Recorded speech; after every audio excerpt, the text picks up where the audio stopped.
Hello welcome in case D plus. तो आज इस वीडियो में हम क्लास 12 चैप्टर नंबर 1 का बहुत ही इंपॉर्टेंट लेक्चर देखने वाले हैं, जिसमें हम पहले टाइप्स ऑफ फंक्शन के बारे में कुछ बेसिक कॉन्सेप्ट सीखेंगे। मतलब कि वन वन क्या होता है, मैनी वन क्या होता है, ऑन टू क्या होता है, और फिर एनसीईआरटी एग्जाम्पल्स 8 से लेकर 14 तक सॉल्व करेंगे, ताकि जो कॉन्सेप्ट हमने सीखा है हमें उनको अप्लाई करना आ जाए। इसके अलावा अगर आप क्लास 12 की मैथ्स को बिल्कुल ही डीप लेवल पे पढ़ना चाहते हो बहुत ही बेहतरीन तरीके से, तो आप कॉन्सेप्ट बूस्टर कोर्स ले सकते हो जो क्लास 12 मैथ्स के लिए है। और ये कोर्स एनसीईआरटी बेस्ड रहेगा, मतलब एनसीईआरटी में जितने भी कॉन्सेप्ट हैं, ठीक है ना, उनको आपको बेसिक टू एडवांस पढ़ाया जाएगा। साथ ही साथ इंपॉर्टेंट क्वेश्चंस भी आपको यहाँ पे देखने को मिल जाएंगे। इस कोर्स को लेने के लिए आपको प्ले स्टोर से एक केस स्टडी ऐप डाउनलोड करना होगा। तो चलिए शुरुआत करते हैं और पहले समझते हैं यहाँ पे कि वन वन फंक्शन क्या होता है और मैनी वन फंक्शन क्या होता है। देखो, फंक्शन क्या होता है ये तो आपने क्लास 11 में पढ़ा हुआ है। किसी को अगर कोई दिक्कत है तो उसका लिंक इस वीडियो के डिस्क्रिप्शन में मिल जाएगा, ठीक है, वहाँ पे आप देख लेना, आपको समझ में आ जाएगा। फिलहाल वन वन फंक्शन क्या होता है और मैनी वन क्या होता है इसको समझते हैं। जो मैथमेटिकल डेफिनेशन है इसको हम बाद में देखेंगे, पहले यहाँ पे, ठीक है, जो एरो डायग्राम है इससे समझो। मान लो कि आपका कोई फंक्शन है जो एक सेट से दूसरे सेट में डिफाइंड है। इस सेट का नाम x है, इस सेट का नाम y है, और जो फंक्शन है वो डिफाइंड है फ्रॉम x टू y, ठीक। तो ये फंक्शन वन वन कहलाएगा अगर यहाँ पे हर एक एलिमेंट, जितने भी एलिमेंट है सबकी अलग अलग इमेज है ना। इसको आप सिंपली ऐसे समझ सकते हो कि अगर इधर से कोई तीर चलाए तो सबके टारगेट अलग अलग होने चाहिए। मतलब एक से ज़्यादा लोगों का जो निशाना है वो सेम नहीं होना चाहिए। जैसे वन ने निशाना लगाया ए पे, तो इसका मतलब है कि वन की इमेज है ए। अब किसी और एलिमेंट की जो यहाँ पे है उसकी इमेज ए नहीं हो सकती। मतलब अलग अलग एलिमेंट्स की इमेजेस जब अलग अलग आ रही हैं, या फिर आप सिंपल भाषा में बोलो कि अलग अलग बंदा अलग अलग को टारगेट बना रहा है, तीर चला रहा है, अलग अलग निशाना है सबका, तो वो वन वन फंक्शन है, ठीक है। मैनी वन में क्या होगा, मैनी वन का मतलब है जब इधर से एक से ज्यादा लोग सेम टारगेट बना दें। मतलब क्या कि इधर से चला हुआ तीर जाके किसी एक को ही लग जाए जो एक से ज्यादा लोगों ने चलाया हो। जैसे वन ने तीर चलाया बी को लगा, टू ने भी तीर चलाया बी को लगा। हालांकि हम ऐसे तीर चलाया नहीं बोलेंगे, तो समझने के लिए है। सिंपल सी बात यह है कि वन की इमेज है बी और टू की इमेज है बी। मतलब जब एक से ज्यादा लोगों की सेम इमेज आ जाए तो उसे बोला जाता है मैनी वन। ये बात समझ में आ गई, वन वन किसे कहते हैं, मैनी वन किसे कहते हैं, डायग्राम से। अब यही चीज हम मैथमेटिक्स में मैथमेटिकल क्या डेफिनेशन देंगे उसकी बात करते हैं। तो आपको याद रखना है, a function from X to Y is defined to be one one और injective if images of distinct element of X under F are distinct. ये तो आपको समझ में आ गया होगा कि अलग अलग एलिमेंट्स की जो इमेजेस हैं, कौन से एलिमेंट जो डोमेन में लाई कर रहे हैं, उनकी इमेजेस जब अलग अलग आए तो इसको हम बोलेंगे वन वन। एक और बात याद रखना कि वन वन फंक्शन को हम इंजेक्टिव भी बोलते हैं, ठीक है। तो अभी तक मैंने आपको जितना बताया उतने में आपको ये डायग्राम वाला कॉन्सेप्ट समझ में आ गया कि डायग्राम देख के कैसे पता लगेगा, और ये वाली चीज भी समझ में आ गई कि यही जो डायग्राम मैंने बोला यही कह रहा है। लेकिन जब आप इसकी मैथमेटिकल डेफिनेशन पढ़ते हो पहली बार, जब भी आप क्लास 12 में पहली बार पढ़ते हो, आपको थोड़ा अजीब लगता है। मैथमेटिकल डेफिनेशन क्या है, for every x1 x2 belongs to x, if f of x1 is equal to x2 imply कर दे x1 बराबर है x2 के, तो ये फंक्शन वन वन होगा, अदरवाइज ये फंक्शन मैनी वन होगा। अब जब बच्चा पहली बार इसको पढ़ता है तो उन्हें लगता है यार ऐसे कैसे चेक करने से पता लग जा रहा है। मैं आपको समझाता हूँ। जैसे देखो, अगर मान लो कि यहाँ पे मैं x1 लिखूं और यहाँ पे x2 लिखूं, और x2 की इमेज भी b है और x1 की इमेज भी b है, ठीक है, तो आपको देखने से तो क्या लग रहा है कि ये मैनी वन ही होगा, है ना। लेकिन सोचो कि अगर x1 की वैल्यू भी 1 होती और x2 की वैल्यू भी 1 होती, तो दिखने से तो ये दो लग रहे थे, लेकिन अब हैं तो सेम ही। मतलब यहाँ पे दो अलग अलग एलिमेंट नहीं है, ये सेम ही एलिमेंट है। तो कहने का मतलब है कि जब भी हमें इमेजेस दिख जाएं कि x1 और x2 की सेम इमेज आ गई, मतलब इमेज आ गई बराबर, ठीक है, तो हम चेक करेंगे कहीं x1 x2 सेम ही तो नहीं थे। अगर वो सेम ही थे तो मतलब हमारा भ्रम था कि वो अलग अलग हैं, ठीक है, जबकि वो एक ही हैं तो एक एलिमेंट की तो सेम इमेज होगी ही, तो वो वन वन होगा। लेकिन अगर ये बराबर नहीं आते हैं, मतलब अदरवाइज आता है x1 x2 नहीं है, तो ये मैनी वन होगा, ठीक है। फिर से समझाता हूं मैं आपको। जैसे देखो, यहाँ पे अगर मैं 1 लिख रहा हूँ, यहाँ पे 2 लिख रहा हूँ, 1 की इमेज यानी कि f ऑफ 1 कितना आया b, और f ऑफ 2 भी कितना आया b। तो यहाँ पे आपको क्लियरली पता है 1 और 2 सेम नहीं होते, 1 इक्वल टू नहीं है 2 के। तो जब ये इक्वल नहीं है लेकिन इमेज इक्वल है, तो हम बोलेंगे मैनी वन है। लेकिन सोचो कि यहाँ पे, ठीक है, यहाँ पे अब मैं फिर से x1 लिख दूं और यहाँ पे x2 लिख दूं। अब x1 की क्या वैल्यू है वो आपको नहीं पता, x2 की क्या वैल्यू आपको नहीं पता। अब आपको दिखने में तो लग रहा है कि यार यहाँ पे दो लोगों की इमेज f ऑफ x1 भी b आ गई और f ऑफ x2 भी b आ गई, ठीक है। तो आप देखते ही मैनुअल बोलने जाओगे, लेकिन ये गलती मत करना। क्यों? क्योंकि क्या पता x1 की वैल्यू मान लो 1 हो और x2 की वैल्यू भी 1 ही हो। तो अगर दोनों की वैल्यू सेम है तो असलियत में हमने एक ही एलिमेंट दो बार लिख दिया गलती से। समझ में आ रही है बात? तो मतलब अगर आपको कंफर्म हो रहा है कि ये चीजें अलग अलग थी तब सेम इमेज है तो आंख बंद करके मैनी वन बोलो। लेकिन जब तक आप कंफ्यूज हो तो पहले आप चेक करो कहीं ये दोनों एक ही तो नहीं है। अगर ये दोनों एक ही है तो फिर कोई दिक्कत ही नहीं है, अगर एक नहीं है तो फिर ये मैनी वन होगा। अब आपको समझ में आ गया कि इस तरह से क्यों चेक करते हैं, ठीक है। तो यहाँ पे जो मैंने लिखा यही चीज को मैंने यहाँ पे अच्छे से लिख दिया कि अगर फंक्शन x2y डिफाइंड है for all x1 x2 belongs to x, अगर यहाँ पे f ऑफ x1 यानी जो इमेज है x1 की और f ऑफ x2 यानी जो इमेज है x2 की वो दोनों बराबर थी तो x1 x2 भी बराबर होना चाहिए 1 1 के लिए।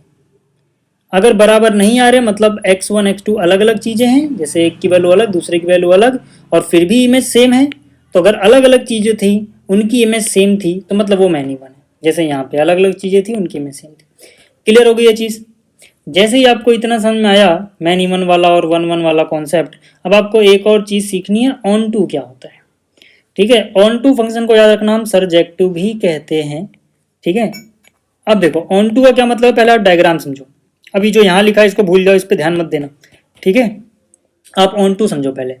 ऑन टू का मतलब है कि अगर मान लो function X to Y defined है, ठीक है, तो इसकी सिंपल सी ये डेफिनेशन है कि जो ये वाई वाला सेट है यानी कोडोमेन वाला जो सेट है उसमें कोई भी एलिमेंट छूटना नहीं चाहिए। यहाँ पे ऐसा कोई भी एलिमेंट नहीं होना चाहिए जिसको तीर ना मारा गया हो, आप ऐसे समझ सकते हो, ठीक है। जैसे यहाँ पे 1 है तो 1 को तीर लग रहा है ना, बी को भी तीर लग रहा है ना, सी को भी तीर लग रहा है ना, तो मतलब ये ऑन टू है। ऐसे ही आप यहाँ पर भी देखो, यहाँ पे 4 एलिमेंट हैं, सबको आगे तीर लग रहा है ना, तो मतलब ये फंक्शन ऑन टू है। अब ये तीर लग रहा है हम नहीं बोलेंगे, वो तो एक सिंपल सी भाषा है, आप पेपर में ऐसे लिख के मत आना। तीर लगने का मतलब है जिसको भी तीर लगता है वो किसी ना किसी की इमेज होती है। तो मतलब यहाँ पे जितनी भी एलिमेंट हैं सब किसी ना किसी एक्स की इमेज है। इसको हम ऐसे भी कह सकते हैं, यहाँ पर सेट वाई को जितने भी एलिमेंट बिलोंग कर रहे हैं सबके लिए कोई ना कोई एक्स एग्जिस्ट कर रहा है जिसकी ये इमेज है वाई। तो यहाँ पे अगर मैं आपको इमेज प्री इमेज वाला कॉन्सेप्ट याद दिलाऊं तो जैसे यहाँ पे 1 लिंक है ए से, तो ए जो है ना वो 1 की इमेज है और जो 1 है वो ए की प्री इमेज है। तो आप ऐसे कह सकते हो यहाँ पे जितने भी एलिमेंट है सबकी प्री इमेज एग्जिस्ट करनी चाहिए या फिर सब किसी ना किसी एलिमेंट ऑफ एक्स का इमेज होना चाहिए, तभी हम कहेंगे कि ये ऑन टू है। समझ में आ गया? इसी बात को हम अलग तरीके से भी कह सकते हैं, for every y belongs to y, है ना। ये मान लो स्मॉल y1 है, ये y2 है, ये y3 है, तो y1 भी y को बिलोंग कर रहा है, y2 भी y को बिलोंग कर रहा है, y3 भी y को बिलोंग कर रहा है, इसी सेट को तो बिलोंग कर रहा है। For every y belongs to y there exist an element x in x such that f of x equal to y, ठीक है। मतलब जितने भी y हैं सबके लिए कोई ना कोई x है, ठीक। तो ये ऑन टू है, ठीक। अब एक कॉन्सेप्ट आता है यहाँ पे, जैसे देखो ये फंक्शन ऑन टू है, हाँ, क्योंकि सब के पास देख लो कोई ना कोई प्री इमेज है या फिर सब किसी ना किसी की इमेज है, तो ऑन टू तो है। तो क्या ये 1 1 भी है? बिल्कुल, देख लो अलग अलग एलिमेंट की अलग अलग इमेजेस हैं तो ये 1 1 भी है। तो ऐसा फंक्शन जो ऑन टू भी हो यानी सरजेक्टिव भी हो और 1 1 भी हो यानी कि इंजेक्टिव भी हो, ठीक है। तो ऐसा फंक्शन जो 1 1 ऑन टू दोनों होता है उसे बोलते हैं 1 1 एंड ऑन टू, या फिर शॉर्ट में इसे 1 1 ऑन टू बोल दिया जाता है, इसको बोलते हैं बाइजेक्टिव, ठीक है। अच्छा यहाँ पे आ जाओ, क्या ये फंक्शन ऑन टू है? बिल्कुल ऑन टू तो है क्योंकि सबको आगे तीर लगा है। क्या ये 1 1 है? नहीं, ये तो मैनी वन है, तो इसको बोलेंगे मैनी वन भी है ऑन टू भी है, मैनी वन ऑन टू। हालांकि ये टर्म हम जल्दी यूज नहीं करते हैं, आपके एनसीईआरटी में मैनी वन ऑन टू के बारे में डिस्कस नहीं किया गया, बट अगर आप इसको बोलोगे तो आप बोल सकते हो इसको मैनी वन ऑन टू, ठीक है। अच्छा एक बात यहाँ पे आपने गौर की होगी कि जो ऑन टू फंक्शन होते हैं मतलब सबको आगे तीर लगेगा, इसका मतलब है जो ये सेट है, देखो सेट वाई को कोडोमेन बोलते हैं, ठीक है। और जिसको आगे तीर लगा है उन सभी से अगर एक सेट बनाया जाए तो जो होएगा वो रेंज होगी। तो इसका मतलब है कि जो रेंज है वही कोडोमेन के बराबर जब हो जाती है तब वो फंक्शन ऑन टू बन जाता है, ठीक है। तो यानी कि एफ एक्स से वाई अगर डिफाइंड है तो इसको हम ऑन टू कहेंगे अगर रेंज जो है, ठीक है ना, वो कोडोमेन के बराबर है, यानी कि रेंज जो है वो सेट वाई के ही बराबर होगी। सेट वाई क्या है? कोडोमेन, ठीक है, अब आपको ये चीजें समझ में आ गई। चलो एक छोटी सी एक्सरसाइज करते हैं, फिर क्वेश्चन करेंगे एग्जाम्पल्स वाले। चलो आप बताओ, ठीक है, पीछे मत देखना, ठीक है। अभी देखते हैं कि आपने जो सुना है वो ध्यान से सुना है कि नहीं। अभी बताओ ये वाला फंक्शन 1 1 है या नहीं। ठीक है, अपने दिमाग में सोचो, ठीक है, लिखना लिखना कुछ नहीं है, कमेंट में लिख सकते हो, ठीक है, कि ये 1 1 है कि नहीं। तो हम क्या बोलेंगे, हाँ ये 1 1 है, ठीक है, क्योंकि यहाँ पे देखो अलग अलग एलिमेंट की इमेज अलग अलग है। अब मुझे बताओ कि क्या ये ऑन टू है। हम बोलेंगे नहीं, ये ऑन टू नहीं है, क्योंकि यहाँ पे ई और एफ छूट गए, इनको तीर मारा ही नहीं किसी ने, मतलब ई और एफ किसी भी एलिमेंट ऑफ एक्स की इमेज नहीं है, ठीक है। तो ये 1 1 तो है, ठीक है, लेकिन ऑन टू नहीं है। अच्छा ये वाला फंक्शन देखो, क्या ये 1 1 है, नहीं, ये मैनी 1 है। आगे दिमाग में, पीछे मत देखना, अभी बस अपने आप को टेस्ट करो कि आपने जो सुना है वो अच्छे से सुना कि नहीं। क्या ये मैनी 1 है, हाँ। क्या ये ऑन टू है, नहीं। क्यों, क्योंकि यहाँ पे देखो कुछ एलिमेंट छूट जा रहे हैं दूसरे सेट में, ठीक है ना, कोडोमेन वाले सेट में। तो यहाँ पे रेंज जो है वो कोडोमेन के बराबर नहीं है, रेंज में क्या आएगा, इतना ही एलिमेंट आएंगे, जबकि कोडोमेन बड़ा है, ठीक है। अच्छा बताओ, क्या ये ऑन टू है, हाँ। क्या ये मैनी 1 है, हाँ। क्या ये 1 1 है, हाँ। क्या ये ऑन टू भी है, हाँ। समझ में आ गया। चलिए अब बात करते हैं एग्जाम्पल नंबर 8 की। और ये सारे एग्जाम्पल मैंने बिल्कुल बेहतरीन तरीके से लिखे हुए हैं, कुछ इस तरह से लिखे ना मैंने ये कि आप पेपर में एज इट इज करके आओ। क्योंकि बहुत सारे बच्चे कहते हैं यार हमें समझ तो आ जाता है कि क्वेश्चन में क्या करना है, बट हर एक स्टेप को कैसे अच्छे से लिखें ताकि हमें प्रॉपर नंबर मिले मार्किंग स्कीम के हिसाब से, वो नहीं पता होता। तो मैं जितनी वीडियो बनाऊंगा सब कुछ बिल्कुल अच्छे से लिखूंगा, हर एक स्टेप, ताकि आपकी जो मार्किंग स्कीम है उसके हिसाब से आपके नंबर ना कटे कहीं भी। चलिए शुरुआत करते हैं एग्जाम्पल नंबर 8 की। तो जो एग्जाम्पल नंबर 8 है, देखो इसमें बोला गया कि एक फंक्शन है फ्रॉम एन टू एन, और जो फंक्शन की डेफिनेशन है वो है f of x equal to 2x। हमें ये शो करना है कि ये फंक्शन 1 1 तो है लेकिन ऑन टू नहीं है। तो देखो फंक्शन कहाँ से कहाँ तक डिफाइंड है, set of natural number two set of natural number, मतलब डोमेन कहाँ से आ रहा है, नेचुरल नंबर में, कोडोमेन कहाँ से आ रहा है, नेचुरल नंबर में, ठीक है। फंक्शन क्या है कि अगर आप x पुट करते हो इसमें तो आपको उसका डबल यानी 2x मिलता है। चलो चेक करते हैं, फॉर चेकिंग 1 1 1 1 चेक करने के लिए मैंने देखो आपको डेफिनेशन क्या बताई 1 1 चेक करने के लिए। मैथमेटिकली आप कैसे देखोगे, आप पहले देखोगे जितने भी x1 x2 हैं और अगर उनकी इमेज हमें बराबर मिल रही है तो कंफर्म करेंगे कि भाई कहीं x1 x2 सेम तो नहीं थे, ठीक है ना। तो वही चेक करना है, याद रखना इसी स्टेप को। तो मैंने क्या किया, मैंने कहा for all x1 x2 belongs to n। n ही क्यों लिया, क्योंकि डोमेन में n है। अब देखो यहाँ पे डोमेन कोडोमेन दोनों में n है, तो कंफ्यूज मत होना। मान लो यहाँ पे अगर सेट a हो यहाँ पे b हो, तो यहाँ पे हम a वाला सेट लिखते हैं क्योंकि x इस पहले सेट से बिलोंग करता है, याद रखना, ठीक है। तो x1 x2 कहाँ से बिलोंग कर रहा है, इस n से, ठीक। फिर हम क्या करेंगे, मान लेते हैं कि अगर इनकी इमेजेस बराबर दिख गई, यानी कि f of x1 f of x2 बराबर दिख गए, है ना, यानी कि x1 की जो इमेज थी x2 की भी वही इमेज आ गई, तो हम चेक करेंगे कहीं x1 x2 बराबर तो नहीं थे। तो वो चेक कैसे करा जाएगा, देखो जरा, यहाँ पे आपको f of x1 equal to f of x2 दिख गया। अगर फंक्शन की डेफिनेशन है कि अगर उसमें x पुट किया जाएगा तो क्या मिलेगा, x का डबल, है ना। मतलब आप यहाँ पर सोचो, अगर यहाँ पे x1 पुट करोगे तो x1 का डबल मिलेगा, x2 पुट करोगे तो x2 का डबल मिलेगा। तो यहाँ पे हमने x1 पुट किया तो ये x1 का डबल यानी 2x1 दे देगा। अगर हमने यहाँ पे x2 पुट किया तो यहाँ पे x2 का डबल यानी 2x2 दे देगा। 2 से 2 कैंसिल करोगे, x1 x2 बराबर आता हुआ दिख गया। अब आपको दिख गया यार कि ये अलग अलग एलिमेंट दिख रहे थे x1 और x2 और उनकी इमेजेस सेम दिख रही थी, लेकिन असलियत में x1 x2 तो सेम ही चीज आ गई ना, तो उनकी इमेज तो बराबर होगी, फिर क्या दिक्कत है, यानी कि ये 1 1 फंक्शन है, ठीक है। तो फंक्शन 1 1 चेक हो गया, क्लियर होगी बात। अच्छा अब चेक करते हैं कि फंक्शन ऑन टू है कि नहीं। अब ऑन टू के लिए हमारे पास क्या तरीका होता है, ध्यान से देखो, मैंने अभी बताया आपको कि फंक्शन ऑन टू होगा अगर यहाँ पर सारे एलिमेंट जो है वो किसी ना किसी की इमेज हो। यहाँ पे कोई भी वाई, इस सेट में जो एलिमेंट होंगे उसे हम वाई से डिनोट करेंगे, स्मॉल वाई से, सेट का नाम कैपिटल वाई, और यहाँ पे सेट का नाम कैपिटल एक्स, और जो भी एलिमेंट है उसे स्मॉल एक्स बोलेंगे, ठीक है। तो यानी जितने भी यहाँ पे सेट ऑफ एलिमेंट हैं जो सेट वाई को बिलोंग करते हैं उनके लिए कोई ना कोई प्री इमेज एग्जिस्ट करनी चाहिए, कोई ना कोई एक्स एग्जिस्ट करना चाहिए, या फिर सब किसी ना किसी की इमेज होनी चाहिए, ठीक है ना। तो इसको हम चेक कैसे कर सकते हैं, ध्यान से देखना। एफ ऑफ एक्स क्या है, 2x के बराबर है। अब आपको पता है, ये बात तो पता होगी ना कि एफ ऑफ एक्स को ही वाई बोलते हैं, एफ ऑफ एक्स को ही वाई बोलते हैं, तो एफ ऑफ एक्स की जगह वाई लिख दिया, यानी कि वाई बराबर आ गया 2x के, ठीक है, वाई बराबर आ गया 2x के। या तो आप यहीं से देख लो, यहीं से आपको पता लग जाए, या फिर अगर यहाँ से आप कंफर्म ना कर पाओ तो यहाँ पे x को इन टर्म्स ऑफ y लिख दो, यानी कि x की वैल्यू निकालना है तो y/2 आ जाएगी, तो x की वैल्यू क्या हो जाएगी y/2।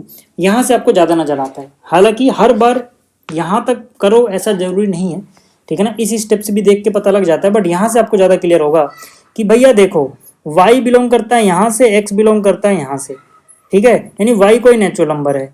तो क्या सभी नेचुरल नंबर के लिए कोई नेचुरल नंबर x एग्जिस्ट करेगा? ध्यान से देखो, अगर मैं यहाँ पे y की वैल्यू 1 ले लूँ, अगर मैं यहाँ पे y की वैल्यू 1 ले लूँ तो x की वैल्यू मुझे 1/2 होती हुई दिखेगी, लेकिन 1/2 तो नेचुरल नंबर होता ही नहीं है। इसका मतलब y बराबर 1 जो होगा उसके लिए कोई भी x एग्जिस्ट नहीं करेगा। क्यों? क्योंकि x की वैल्यू उस केस में 1/2 आएगी। अगर आप y को 1 लिखोगे तो x की वैल्यू 1/2 आएगी, और 1/2 बिलोंग ही नहीं करता नेचुरल नंबर से, जबकि जो x है वो कहाँ से आ रहा है? इस वाले सेट यानी नेचुरल नंबर से। तो हम बोलेंगे कि भाई y बराबर 1 तो किसी की इमेज है ही नहीं, है ना। So for y equal to 1 there is no x belong to natural number, यानी कि y बराबर 1 किसी की इमेज नहीं है, तो ये ऑन टू नहीं होगा। अच्छा, ऐसा एक एग्जाम्पल देके काम तभी चलता है जब नॉट वाला केस आ जाए, यानी कि नहीं है वो चीज़, क्योंकि किसी चीज़ को गलत साबित करने के लिए आपको एक एग्जाम्पल दे दो काफ़ी होता है। लेकिन अगर हम ऑन टू होता तो हम सारे केस के लिए ट्रू करते हैं, ये बात मैंने आपको पिछली एक्सरसाइज में बताई है। बट जब भी आपको नॉट ऑन टू, नॉट 1 1 ऐसा कुछ केस आए तो एक एग्जाम्पल भी काफ़ी होता है, ठीक है। बट अगर नोट वाला केस नहीं है तो फिर सबके लिए ट्रू दिखाना होता है। वो कैसे दिखाएंगे अभी आपको जैसे जैसे क्वेश्चन करेंगे समझ में आता रहेगा।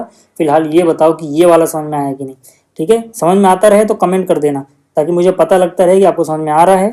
जहाँ भी दिक्कत हो उसकी भी कमेंट कर देना, ताकि मुझे पता रहे कि अगली वीडियो में और क्या क्या सुधार करना है, या फिर किन टॉपिक्स पे आपको दिक्कत है, तो उस पर दोबारा से वीडियो बनाई जाएगी, ठीक है। तो ये समझ में आ गया आपको, ठीक। चलिए अब क्वेश्चन नंबर 9 की बात करते हैं, या फिर यूँ कह लो एग्जाम्पल नंबर 9 की बात करते हैं। इसमें देखो फिर से f of x equal to 2x ही है, लेकिन इस बार फंक्शन कहाँ से कहाँ डिफाइंड है वो बदल गया। इस बार real number to real number defined है, इससे भी बहुत फर्क पड़ता है, सब कुछ बदल जाती है कहानी। जैसे इस बार देखो यहाँ पर क्या था, f of x equal to 2x ही था, लेकिन एन टू एन डिफाइंड था। इस बार भी वही है, f of x equal to 2x है, लेकिन आर टू आर डिफाइंड है। बदलाव क्या आएगा अभी आपको सुनना जाएगा, ध्यान से देखो। पहले मैंने लिखा एफ ऑफ एक्स कहाँ से कहाँ तक डिफाइंड है, आर टू आर। तो लेट्स चेक फॉर 1 1, मतलब चेक करते हैं 1 1 है कि नहीं। तो मैंने क्या माना, for all x1 x2 belongs to are.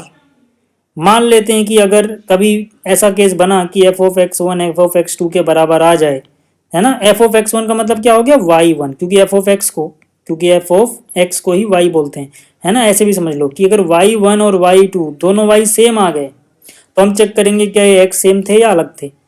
तो फिर से देखो यार, x पुट करोगे x का डबल मिलेगा, यानी x1 पुट करोगे x1 का डबल मिलेगा 2x1, x2 पुट करोगे 2x2 मिलेगा, 2 से 2 कट गया, x1 बराबर x2 दिख रहा है साफ साफ, मतलब ये 1 1 है, यानी कि इसके चेंज होने से अभी तक कोई फर्क नहीं पड़ा है। नेचुरल नंबर जब ये था तब भी वहाँ पे 1 1 आर था, रियल नंबर में चेंज किया है तब भी 1 1 है। लेकिन आगे चलते हैं, आगे क्या है, let's check for onto, मतलब चेक करते हैं ऑन टू है कि नहीं। ऑन टू के लिए मैंने क्या बोला, जो भी एफ ऑफ एक्स है पहले उसको वाई से रिप्लेस कर दो।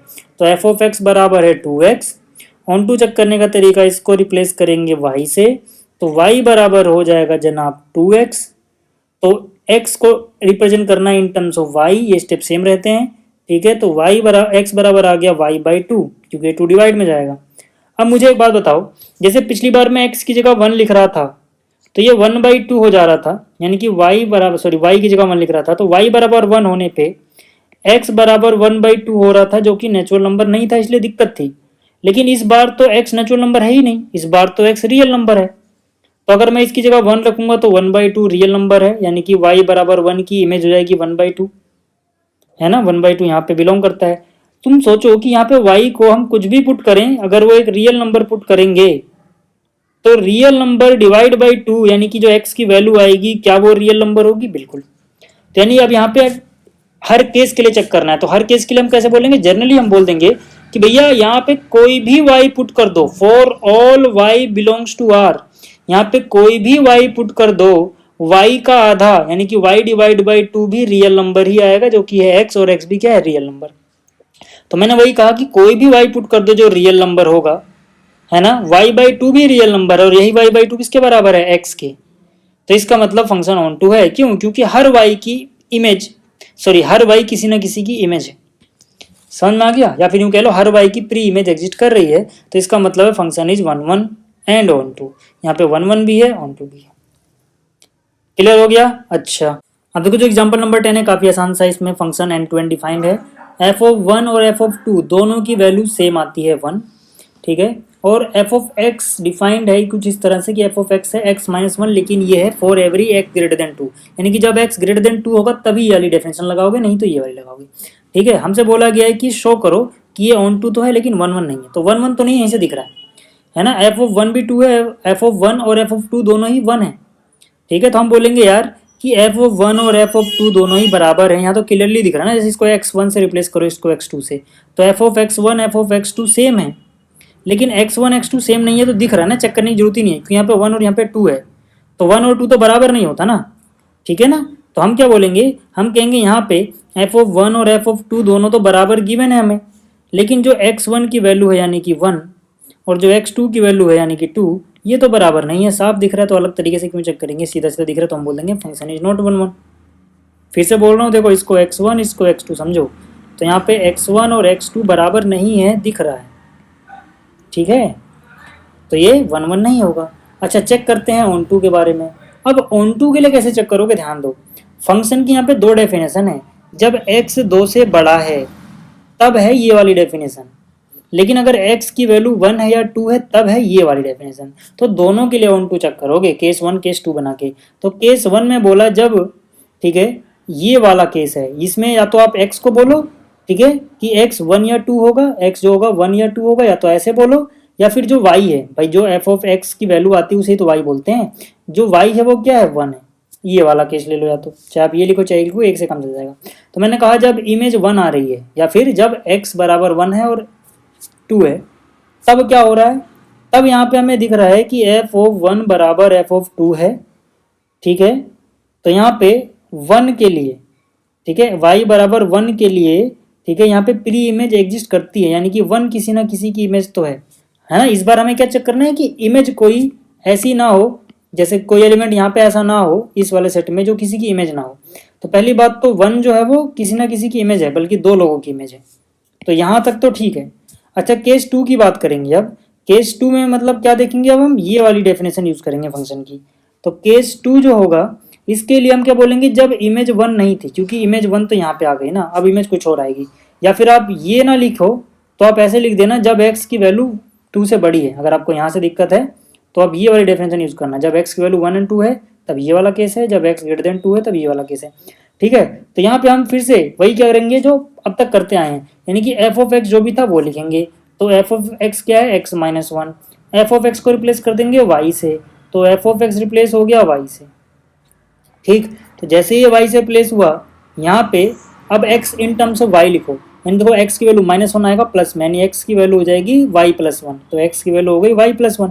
अब आप मुझे बताओ यहाँ पे x की जो वैल्यू है वो क्या है y प्लस 1, x की वैल्यू क्या है 2 से बड़ी, 2 से बड़ा कुछ भी रख के देख लो आप, जैसे यहाँ पे 2 से बड़ा कुछ भी रखोगे 3 रखोगे तो y की वैल्यू आएगी 2, या फिर आप यूं कह लो y को 2 रखो, क्योंकि y बराबर 1 के लिए तो ये वाला केस था, है ना। यहाँ पे y 1 नहीं रख सकते हो, याद रखना, ठीक है। कहीं आप बोलो कि भाई y को अगर 1 रख रहे हैं तो 1 प्लस 1 तो 2 आ रहा है, जबकि इस केस में x 2 है ही नहीं, नहीं वो वाला केस नहीं रखेंगे, क्योंकि यहाँ पे y बराबर 1 के लिए अलग केस था, यही तो इस क्वेश्चन में ट्विस्ट है, ठीक है।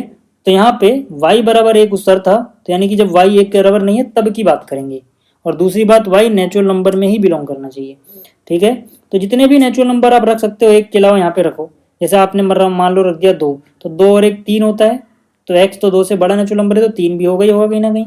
मतलब क्या है कि जितने भी नेचुरल नंबर अब आप रख पाओगे y की जगह, बस 1 मत रखना, उसके लिए हमेशा एग्जिस्ट कर रहा है कोई ना कोई x, मतलब सारे y जो भी नेचुरल नंबर को बिलोंग कर रहे हैं और 1 के बराबर नहीं है, सबकी कोई ना कोई प्री इमेज है। इसका मतलब कि ये फंक्शन जो है ये ऑन टू है। समझ में आ गया। फिर से बोल रहा हूँ, इस क्वेश्चन देखो, अगर ये क्वेश्चन ऐसा ना होता, एक ही डेफिनेशन होती, तो हम इस चीज़ को छूते भी नहीं, हम सीधा यहाँ पे आते, है ना, और ये केस वेस नहीं बनाते, सीधा यहाँ से सॉल्व कर देते। लेकिन क्योंकि यहाँ पे दो अलग अलग डेफिनेशन है फंक्शन की, डिपेंड करता है एक्स की वैल्यू 2 से बड़ी है या नहीं, इसीलिए यहाँ पे दो अलग अलग केस बने, ठीक है। चलो अगला जो है वो 11th नंबर ऑफ एग्जाम्पल है। इसमें क्या बोला गया, show that function R2R defined as f of x is x square is neither 1 1 nor 1 2। ठीक है, चलो भाई ठीक है। Function real number to real number defined है। फंक्शन की डेफिनेशन क्या है कि अगर x डाला जाएगा एज अ पैरामीटर तो उसका स्क्वायर मिलेगा रिटर्न में। ठीक है, तो चलो लेट्स चेक फॉर 1 1 1 1 है या नहीं। तो यार देखो यहाँ पे अगर आपके पास एक एग्जाम्पल मिल जाए ना, अगर नहीं किसी को साबित करना, हमें डायरेक्ट नजर आ जाए कि यार ये वाली चीज तो 1 1 है ही नहीं, तो फिर इसको जनरल तरीके से करने की जरूरत नहीं है, फिर एक एग्जाम्पल देके आगे बढ़ सकते हो। ठीक है, तो मतलब यहाँ पर एक एग्जाम्पल देके भी काम चल रहा है और आपको यहाँ पे साफ साफ दिख रहा है कि भैया एफ ऑफ एक्स का स्क्वायर हो जा रहा है ना, यहाँ पे एक्स डाल रहे हो तो उसका स्क्वायर हो जा रहा है। तो अगर मैं -1 पुट करूंगा तो -1 का स्क्वायर यानी +1 आएगा आंसर। और अगर मैं एक्स की जगह +1 पुट करूंगा तब भी इसका आंसर 1 का स्क्वायर +1 आएगा। अब जरा इसको कंपेयर करो एफ ऑफ x1 से, इसको कंपेयर करो एफ ऑफ x2 से। तो x1 की वैल्यू -1 रख रहे हो तब भी आपको आंसर मिल रहा है 1, और x2 की वैल्यू +1 पुट करो तब भी आंसर 1 मिल रहा है। मतलब इमेजेस तो इनकी सेम मिल रही हैं, लेकिन क्या -4 और 1 बराबर होते? नहीं। अगर आप इसको डायग्राम से समझोगे तो आप यूं कह सकते हो कि यहाँ पे अगर आप -1 पुट कर रहे हो तो -1 का स्क्वायर भी 1 होता है, +1 पुट कर रहे हो तो उसका स्क्वायर भी 1 होता है। इन दोनों की इमेजेस सेम आ रही है, बट क्या ये सेम है? नहीं। बस एक एग्जाम्पल दे दिया काफ़ी है, क्योंकि 9 जब भी कहना हो एक एग्जाम्पल काफ़ी होता है। ठीक है, अच्छा अब चेक करते हैं कि ऑन टू है कि नहीं। तो ऑन टू के लिए मैंने क्या बोला कि जो एफ ऑफ एक्स है इसको रिप्लेस कर दो वाई से, यानी वाई बराबर एक्स स्क्वायर से शुरू कर सकते हो। तो वाई बराबर एक्स स्क्वायर लिख दिया। अब देखो यहाँ से सारे एक्स आ रहे होंगे और यहाँ से सारे वाई आ रहे होंगे। ठीक है, अब आप इसको देखते ही बता सकते हो। ठीक है, आप इसको कन्वर्ट ना भी करो x in terms of y, तब भी देखते ही बता सकते हो कि भाई एक्स क्या है, एक्स है कोई रियल नंबर। किसी भी रियल नंबर का स्क्वायर करोगे तो नेगेटिव तो नहीं आएगा, जबकि यहाँ पे y की वैल्यू -1 -2 ये सब भी तो होगी, है ना, -1 पॉइंट में भी होगी। मतलब यहाँ पे नेगेटिव चीजें भी आएंगी ना, क्योंकि ये रियल नंबर है। तो किसी भी x का स्क्वायर करके नेगेटिव नहीं मिलेगा, यानी यहाँ से कोई भी x तीर चलाएगा नेगेटिव को लगेगा ही नहीं, है ना। तो बस एक एग्जांपल दे दो कि भाई अगर y की वैल्यू -1 ले लेते हैं हम, तो ये इमेज नहीं बन सकता, is not image of any x। ठीक है, तो मतलब function is not onto, function जो है वो ऑन टू नहीं है। तो एक एग्जांपल यहाँ पे काफी है। अब अगर हम बात करें एग्जांपल नंबर 12 की, तो ये देखो, क्योंकि ये फंक्शन की ना यहाँ पे दो डेफिनेशन है, डिपेंड करता है एक्स ओड है या इवन। तो ये थोड़ा सा आपको कॉम्प्लेक्स लगेगा जब आप पहली बार कर रहे हो, बट दिक्कत मत लेना, आपको समझ में आ जाएगा, बट आप ध्यान से सुनते रहना। इसमें क्या है, एग्जाम्पल नंबर 12 में बोला गया है कि कोई फंक्शन है जो एंड टू एंड डिफाइंड है। ठीक है, फंक्शन की डेफिनेशन कुछ इस तरह से है कि एफ ऑफ एक्स की वैल्यू आप x+1 कंसीडर करोगे जब जब x ऑड है, और एफ ऑफ एक्स की वैल्यू x-1 कंसीडर करोगे जब जब x इवन है। ठीक है, और हमें बताना है यहाँ पर कि जो ये फंक्शन है ये दोनों है, 1 1 भी और ऑन टू भी। तो चलो चेक करते हैं यहाँ पर। ठीक है, function N to N defined है, लिख दिया मैंने। फंक्शन की जो भी डेफिनेशन थी लिख दिया मैंने। अब पहले एक केस बनाते हैं, ठीक है ना, जब x1 x2 दोनों ऑड नेचुरल नंबर है। मतलब हम चेक क्या कर रहे हैं, हम चेक कर रहे हैं फॉर 1 1, यानी कि 1 1 है भी कि नहीं। लेकिन 1 1 चेक करने के लिए, अब क्योंकि ऑड और इवन x होने से फंक्शन की अलग अलग डेफिनेशन आती है, तो इसमें अलग अलग केस बनेंगे।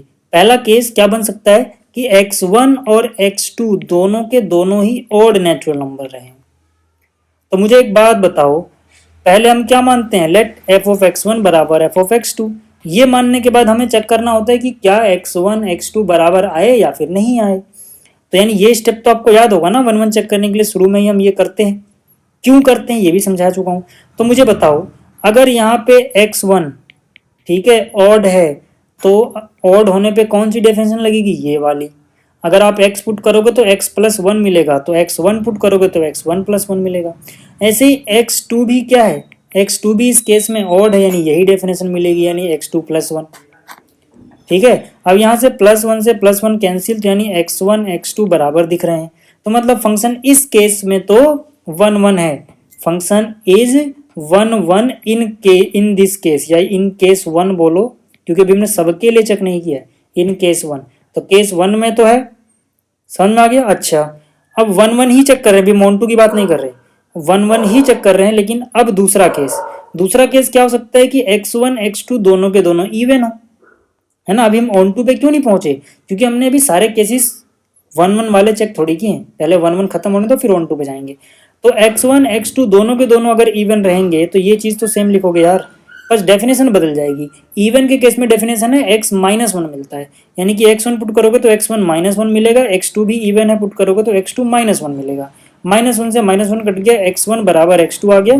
फंक्शन इज 1 1 इन, ठीक है, function is 1 1 in case second. Second case में भी 1 1 आया। अच्छा, एक तीसरा केस क्या हो सकता है? एक तीसरा केस हो सकता है कि x1 तो ओड हो लेकिन x2 इवन हो, ऐसा भी हो सकता है। ठीक है, तो केस तीसरा क्या लिया? If x1 is odd and x2 is even. अभी भी हम 1 1 ही चेक कर रहे हैं, ऑन टू पे नहीं पहुंचे भैया, ठीक है ना। तो यहाँ पे देखो, अगर x1 ओड है तो ओड के केस में डेफिनेशन थी x प्लस वन, ऑड के केस में डेफिनेशन थी x प्लस वन, यानी कि इसका आंसर आएगा x1 प्लस वन। लेकिन x2 अगर इवन है तो इवन के केस में डेफिनेशन थी माइनस वन आएगा, x माइनस वन, यानी कि यहाँ पे x2 पुट करोगे x2 माइनस वन आएगा। अब जरा इसको सॉल्व करें तो हमें एक अजीब सी बात मिलती है, ठीक है। वो अजीब सी बात क्या, देखो x1 को इधर ले आओगे तो x2 माइनस x1 नजर आएगा और ये माइनस वन इधर जाएगा, 2 हो जाएगा, यानी कि x2 माइनस x1 2 हो जाएगा। ठीक है, अब तो ये इक्वेशन है, ये अजीब क्यों है इसको समझो। ये अजीब इसलिए है क्योंकि x2 कैसा नंबर है? इवन, और x1 कैसा नंबर है? ऑड। इवन माइनस ऑड करके कभी भी आपको इवन नंबर नहीं मिल सकता है, चेक कर लो चाहे, ठीक है। तो this case is not possible, ये पॉसिबल ही नहीं है। क्यों पॉसिबल नहीं है? क्योंकि इवन माइनस ऑड कभी भी इवन हो ही नहीं सकता। कोई भी इवन नंबर ले लो, मैंने 4 लिया, कोई भी ऑड नंबर लो, मान लो मैंने 1 लिया, तो 4 में से 1 घटाओगे 3, जो कि ऑड नंबर मिलेगा। इवन माइनस ऑड कभी भी इवन नहीं होता, तो ये पॉसिबल ही नहीं है, तो ये केस तो रिजेक्ट हो गया। ऐसे ही अगर इसका उल्टा कर दे, x1 इवन हो x2 ऑड हो, तो सेम है, ये भी रिजेक्ट हो जाएगा, नॉट पॉसिबल। सो फाइनली ये वाला केस और ये वाला केस तो पॉसिबल ही नहीं है। दो ही केस इसमें पॉसिबल थे और उन दोनों केसों में फंक्शन इज 1 1। तो फाइनली हम कह सकते हैं कि जितने केस पॉसिबल हैं, जो इम्पॉसिबल है उसकी तो बात ही नहीं करना ना। तो फाइनली हम क्या कह सकते हैं? फाइनली हम बोल सकते हैं फ्रॉम पॉसिबल केसेस, यानी केस 1 एंड 2 फंक्शन इज 1 1। अब 1 1 वाली कहानी खत्म हुई है बस इस क्वेश्चन में, अभी ऑन टू रहता है। इसलिए मैंने शुरू में बोला था कि ये क्वेश्चन थोड़ा लंबा है लेकिन समझ में आ जाएगा, लेंदी है बट समझ में आ जाएगा। तो now let's check for onto. अब बात करेंगे ऑन टू की, याद रखना, ठीक है। तो फंक्शन बार बार ऊपर देखना ना पड़े, इसलिए मैंने डेफिनेशन यहीं पे उतार ली, ठीक है। तो ऑन टू के लिए क्या करते थे यार, हम एफ ऑफ एक्स को वाई से रिप्लेस करते थे, ठीक है। तो यहाँ पर x1 x2 की अलग अलग बात नहीं करते, तो दो ही केस बनेंगे, केस ए और केस बी। केस ए का मतलब क्या है? अगर x क्या है, अगर x ऑड है तो मुझे बताओ फंक्शन की डेफिनेशन मिलेगी ये वाली, एफ एक्स को रिप्लेस करो y से, यानी कि y बराबर इस केस में होगा x प्लस वन, वाई बराबर होगा x प्लस वन, यानी कि if x is odd y बराबर ये आएगा और ये इवन होगा। अब जरा ध्यान से देखना मैं क्या बोल रहा हूँ, मैं कह रहा हूँ x ऑड है, ठीक है, लेकिन उस केस में y इवन हो जा रहा है। क्यों?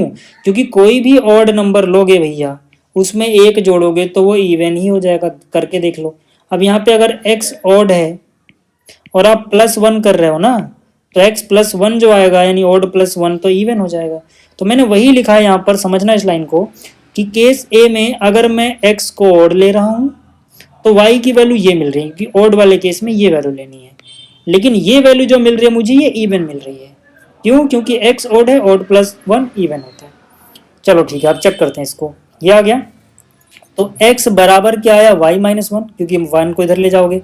अब मैंने क्या कहा, मैंने कहा यहाँ पे कोई भी y पुट कर लो, लेकिन कौन सा y पुट करोगे? इवन वाला, क्योंकि अभी हम वही वाला केस कर रहे हैं जिसमें y इवन आता है और x क्या आना चाहिए? ऑड।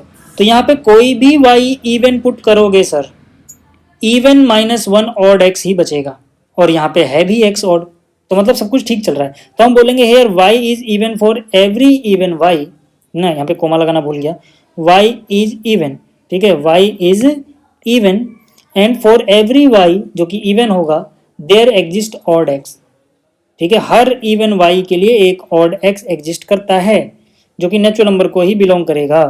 तो इसका मतलब है f x is onto for odd x. अभी हमने ऑड एक्स के लिए चेक किया है। अच्छा, किताब में इसको एक बार में जनरलाइज करके बता रखा है, बट उस तरीके से बच्चों को समझ में नहीं आता यार, तो मैंने ये तरीका अपनाया, ठीक है। अब केस बी की बात करते हैं। केस बी क्या बचा?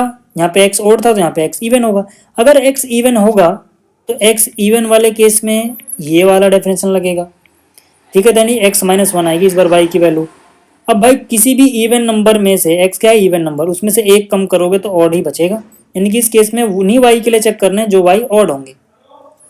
ठीक है, तो y बराबर ये लिखा हमने, ठीक है, तो x की वैल्यू -1 इधर जाएगा, +1 हो जाएगा, y +1 x आ गया। अब कोई भी y लो, लेकिन कौन सा y, जो ऑड हो, कोई भी ऑड y लोगे, ऑड +1 इवन x एग्जिस्ट करेगा, और इस केस में x इवन ही तो है, मतलब ठीक है। तो हम बोलेंगे फॉर ऑल y जो कि ऑड है, ठीक है, देयर एग्जिस्ट इवन x, हमेशा इवन x एग्जिस्ट करेगा ही करेगा नेचुरल नंबर में। इसका मतलब है f(x) is onto for even x। तो अब देखोगे ऑड x के लिए भी ऑन टू था, इवन x के लिए भी ऑन टू है, दोनों केस को मिला के बोले तो ऑड इवन मिला के नेचुरल नंबर बन जाएगा, सारे नेचुरल नंबर बन जाएंगे। तो हम बोलेंगे f is onto for all natural number, either वो इवन रहा ऑड रहा फर्क नहीं पड़ता, ठीक है। तो फंक्शन में, ठीक है, 1 1 ऑन टू है कि नहीं पूछा था, तो फंक्शन 1 1 भी है, ऑन टू भी है, नहीं 1 1 ऑन टू है, ठीक है। अच्छा, अब आता है एग्जाम्पल नंबर 13, जिसमें बहुत सारे बच्चों को दिक्कत रहती है, बट मैं इसको आपको बहुत ही बेहतरीन तरीके से समझाऊंगा, कहीं भी कोई दिक्कत नहीं आएगी, है ना। चलो, एग्जाम्पल नंबर 13 जो है, ठीक है, जिसके लिए शायद आप लोग ये वीडियो देखने आए हो, ठीक है, इसमें बोला गया है show that an onto function defined from this set to this set is always 1 1। ध्यान देने वाली बात क्या है कि जो फंक्शन है वो इस सेट से इस सेट में डिफाइंड है। ये जो सेट है डोमेन वाला, इसमें 1 2 3 ये 3 एलिमेंट आते हैं, जो कोडोमेन वाला सेट है इसमें भी 1 2 3 3 ही एलिमेंट आते हैं। अब इसको अलग अलग तरीके से किया जा सकता है, जिसमें से एक तरीका ये है, ध्यान समझना, ये थोड़ा आपको थियोरेटिकल चीज़ें समझ में आनी चाहिए, तभी ये समझ में आएगा, ठीक है। देखो यहाँ पे सबसे पहली बात क्या गिवन है, हमें गिवन है कि जो फंक्शन है वो ऑन टू है, यानी कि f इज ऑन टू है, ऐसा दिया गया है। अब ऑन टू की डेफिनेशन याद करो, ऑन टू की डेफिनेशन मैंने आपको बताया था कि यहाँ पे तीर सबको लगना चाहिए, है ना, यानी कि यहाँ पे जितने भी एलिमेंट हैं सब किसी ना किसी की इमेज होनी चाहिए। तो हम बोलेंगे कि अगर ये ऑन टू है, सो every element in codomain set, अब क्योंकि दोनों ही सेट एक जैसे दिख रहे हैं तो पता नहीं लगे ना कौन सा, इसलिए कोडोमेन वाले की बात कर रहा हूँ। So every element in codomain is image of some element present in domain, मतलब यहाँ पर जितने भी एलिमेंट हैं सब के सब किसी ना किसी की इमेज होनी चाहिए जो यहाँ पे है डोमेन वाले सेट में। तो मतलब सबको आके तीर लग रहा होगा ना, तो रेंज क्या बराबर होगी, रेंज भी 1 2 3 ही हो जाएगी, और डोमेन भी क्या है 1 2 3 है। अब मुझे एक बात बताओ, ठीक है, यहाँ पर जितने भी एलिमेंट हैं, ध्यान से देखना, यहाँ पर जितने भी एलिमेंट हैं, ये इनमें से कोई भी ऐसा नहीं जो एक से ज़्यादा को तीर मार दे, क्योंकि अगर एक से ज़्यादा को तीर मारेगा वो तो फंक्शन ही नहीं होता, क्योंकि यहाँ पे किसी भी एलिमेंट की एक से ज़्यादा इमेज ही नहीं होती, तो वो केस तो कैंसिल है। अब सोचो 3 ही बंदे हैं, हर बंदा मैक्सिमम नंबर ऑफ एक ही तीर चला सकता है, और 3 लोगों को तीर लगने चाहिए, तो ये तो तभी हो सकता है ना जब हर बंदे ने अलग अलग बंदे को तीर मारा हो। समझ में आई बात, क्योंकि अगर मान लो 2 बंदे किसी एक को ही तीर मार देंगे और हर कोई एक ही तीर चला सकता है, तो ये तीसरा बंदा बचा, या तो वो 3 को तीर मारे या 2 को, अगर ये 3 को तीर मारेगा 2 छूट जाएगा। अब अगर कोई भी छूट गया तो वो ऑन टू हो नहीं सकता, लेकिन फंक्शन में बोला है ऑन टू है। अगर मान लो इन दोनों ने 2 को तीर मारा और एक ने 1 को मारा तो 3 छूट जाएगा, तो मतलब कोई ना कोई छूट ही जाएगा, तो मतलब मजबूर होके एक बंदे को एक ही तीर चलाना है तो अलग अलग लोगों को ही तीर मारना पड़ेगा, सीधी सी बात है।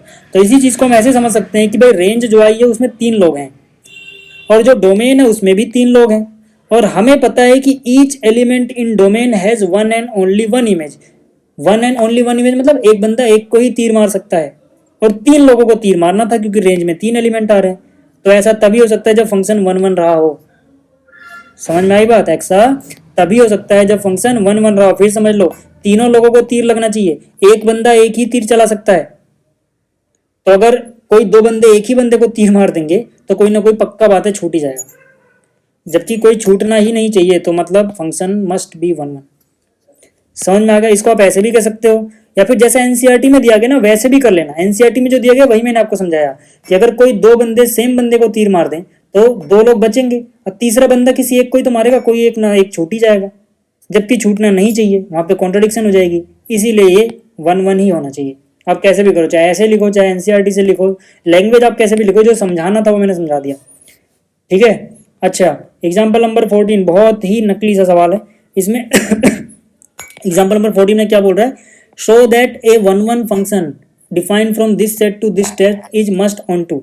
ऑन टू प्रूव करना बहुत आसान है अगर ये 1 1 है तो। क्यों, देखो यहाँ पे बोला गया है कि फंक्शन इज 1 1 है, ठीक है। अगर फंक्शन 1 1 है तो इसका मतलब है कि all 3 elements in domain are mapped with 3 different element of codomain. भाई फंक्शन 1 1 का क्या मतलब होता है, जैसे यहाँ पे 1 2 3 है, यहाँ पर भी 1 2 3 है।